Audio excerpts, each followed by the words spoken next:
Abbott Elementary Season 3 Episode 3, Gregory's Garden Goofballs, is another solid entry in the Quinta Brunson-created comedy. While it contains plenty of jokes and laugh-out-loud moments, it also finds time for notable character moments.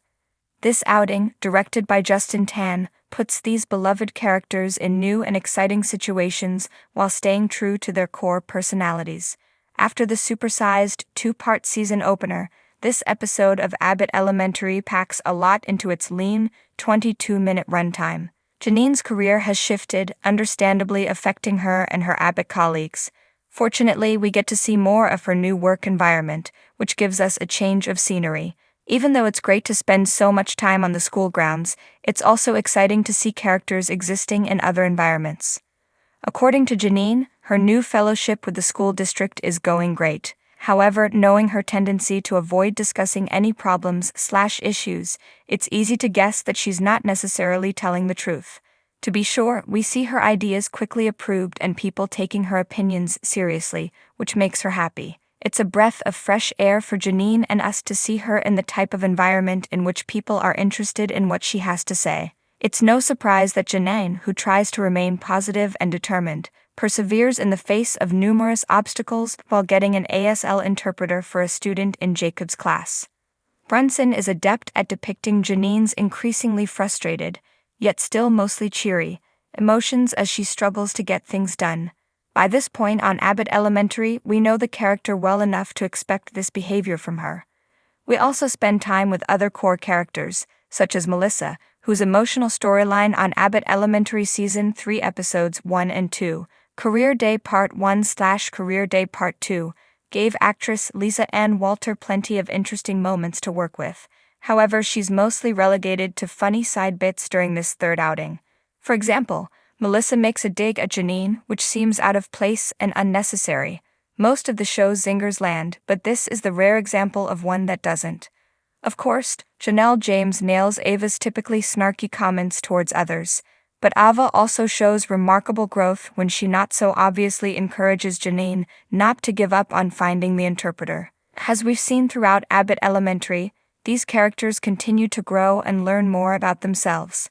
While Ava's eccentric, hyper-personality remains intact, it's clear she does care about the teachers and students, even if she may not say so with words.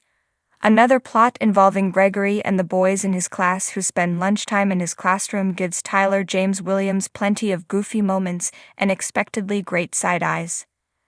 As a type of person who has long struggled to connect with his students, it's amusing to see Gregory unwilling to give advice to these boys. And then it's a delight to see him adjust to being a cool teacher and readjust to not being so cool. Gregory's Garden Goofballs also brings back Janine's ex, Tarek, who supposedly dates the mother of one of Barbara's students. He's a very eccentric character, even compared to Abbott Elementary's other characters. It's amusing to see this childlike adult try to parent and connect with the son of the woman he's dating, and his interactions with Barbara, Ava, etc. are entertaining. However, his youthful personality can be exhausting sometimes, so hopefully he doesn't pop up on this season too often. Josh Segarra returns as Manny, and he's just as encouraging, positive, and hopeful as first advertised.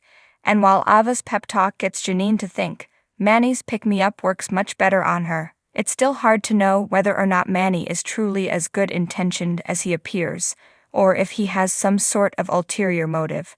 Thanks to Segarra's charming presence, it could go either way. Additionally, this episode uses the mockumentary style to great effect, as several characters look directly at the camera. Of course, Williams' side-eye is legendary, but Cheryl Lee Ralph also gets in a great side-eye moment while talking to Tarek. There's an ongoing bit about Janine not knowing the Liam Neeson Taken franchise. It's an example of how difficult it sometimes is for her to relate to her peers, as she instead quotes Back to the Future. After Janine attempted to curse on the previous 2 episodes, she now tries to come up with fun lingo like the big Teagues, and is adorably funny. We continue to learn juicier tidbits about Mr. Johnson, like when he supposedly hangs up on the Nigerian prince when entering Gregory's classroom.